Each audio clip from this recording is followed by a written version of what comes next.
Good morning, good afternoon, good evening, and welcome to today's Caffeine for the Soul. In this week's conversation with my friend Robert Holden, we've been talking about life-work balance, and today we talk about how our bank balance impacts our life-work balance. I think you're going to enjoy this.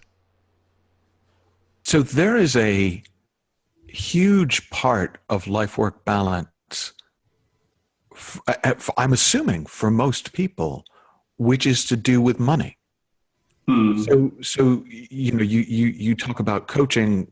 You know, I only want this many clients, and you know, and we both talk about writing. Well, you know, sometimes it's good not to write a book, and yet I can imagine there are a number of people going, well, that would be great, but you know, somebody's got to pay for yoga class.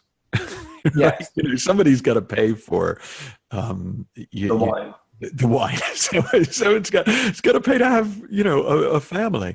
And so how have you found, both as a coach in terms of your clients, you know, because we both coach a lot of executives, you know, so people who are playing the game in you know, at the high end, but also for yourself, that balance of, I know that my ideal rhythm is coaching twice a week, is writing one book a year instead of 4, is this, is that.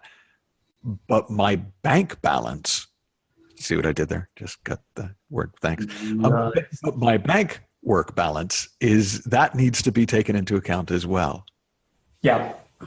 Well, Discuss. For me, the key to that is to know how much money is enough. That's where my balance comes from.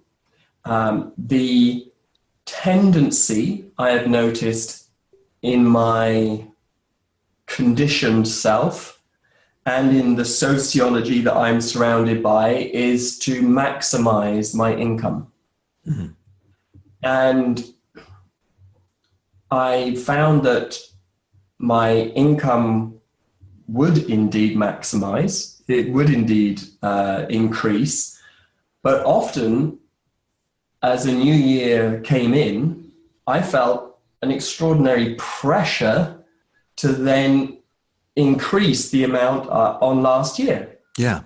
So all of a sudden, I'm stressed because I did so well last year. And I'm now scrabbling around thinking, how can I get a fast start to the year? How could I get maybe 40% of this year's income in the first 3 months? Then I could relax a bit. That would be great, wouldn't it? Yeah. So I'm starting to play all of these strategies through in my head about how this can happen and how I'm going to have to make it happen. And it was only really when I properly sat down to consider how much money is enough that I think I began to create more of a healthier life-work balance around, you know, around the money thing. If there was one other bit in there, it would probably be that as important as it is to recognize how much money is enough, I think the other really important thing to do is to remember what money can't buy. And I actually think the more you keep your eye on what money can't buy, the healthier relationship you will have to money. There's a story that I've always loved about that Kurt Vonnegut told about Joseph Heller, the writer of Catch-22, among other things, and the two of them apparently went to a party given by a billionaire on Shelter Island.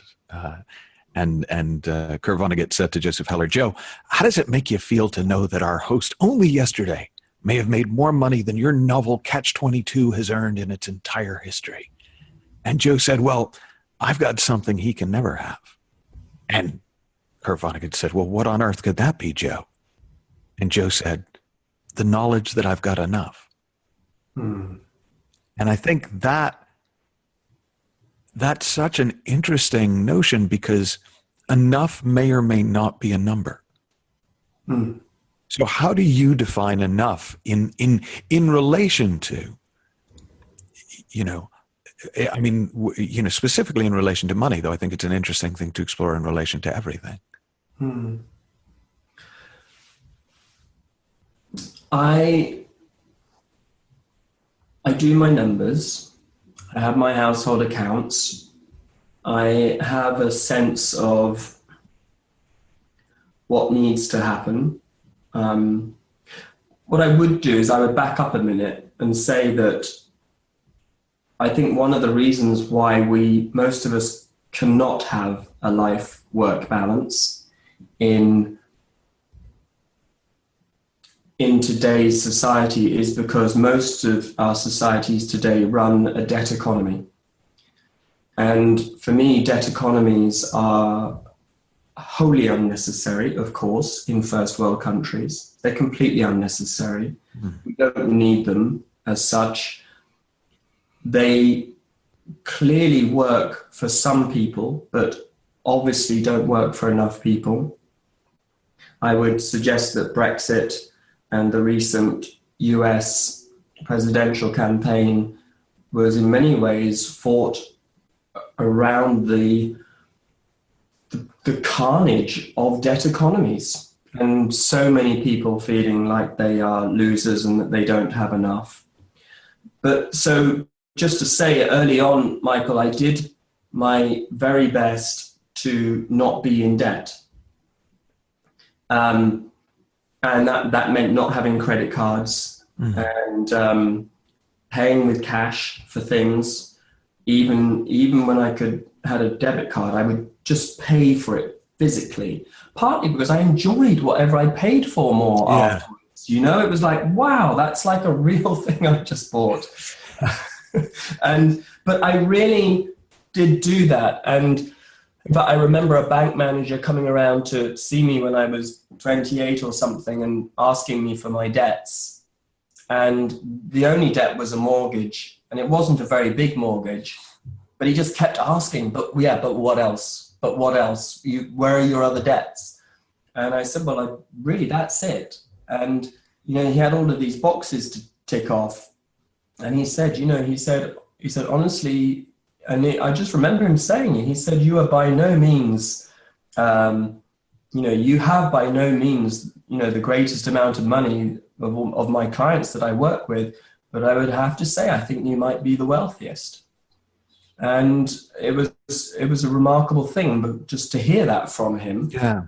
But there was something in it. So I've done my very best because I love writing and because I love the art of what I do. I protect the art of what I do by not being in debt, which means I live within my means, which means that for people in my peer group, I'm perhaps not as flashy as I could be. I could have more sparkles and more sequins and everything else, but I don't do that because I'm protecting that space for my art, for my spirituality, for my creativity. That means more to me than the shiny things. So that's a good bit.